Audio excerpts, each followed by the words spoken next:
Welcome to the CGIAR live interview series at the 7th African Agricultural Science Week, which is taking place this week in Kigali, Rwanda.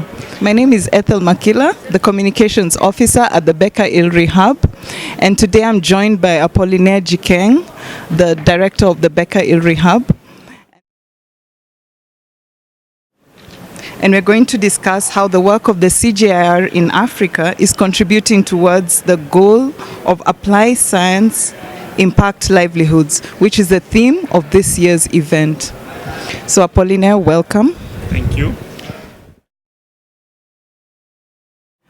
I'd like to ask you, Appolinaire, what do you see as the key priorities or the key challenges, the key challenges for agriculture in Africa? So there are several challenges, and there are also many regional and continental documents that are in place. I don't want to repeat that. I just want to single out a challenge that we are facing in effectively engaging African scientists within universities and also national agricultural research institutions. They are not effectively engaged, therefore not contributing to tackling some of the challenges that we face in any country.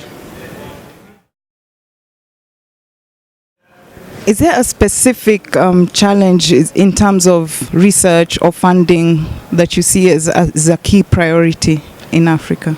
So let me just also single one priority linked to the challenge that I have mentioned. We have seen that our colleagues within the national programs are not contributing effectively because, one, countries are not investing significantly to engage and fund their own scientists.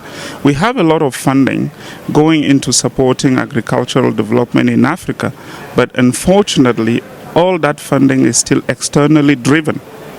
It means it's not always 100% alignment what the donors want and what the countries have seen as priorities.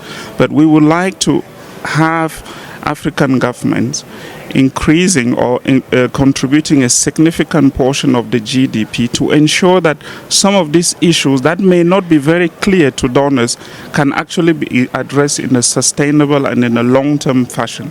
In that way, we will focus on some of the things that the donors do not see as quick wins. Every time we push around, tell me how many farmers you're going to impact. Yes, we all want to impact farmers, but sometimes it takes a long time to do that.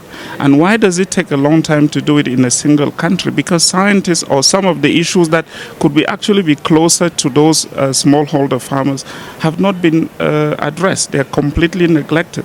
So I think, in summary, we have to make sure that we have significant funding from African governments to ensure that scientists who are excited, who are committed to this agenda can actually be funded, not from external sources. External sources are very important, but we are seeing that they go up, they come down, and they are not sustainable in the long run.